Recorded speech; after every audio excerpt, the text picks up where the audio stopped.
Hi, my name is Robert Alberg. I'm at the Racehorse Falls hiking area off Highway 542 near Mount Baker, Washington State.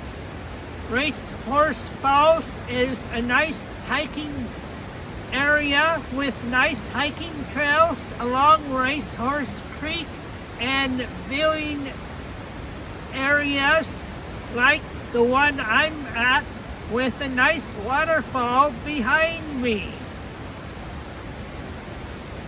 Racehorse Falls Discover Pass is used at the Racehorse Falls, and nice long hiking trails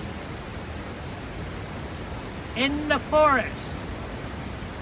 Very nice scenic area for photography, taking photos and video. For more interesting video content like this, subscribe to my YouTube channel. And thank you for watching.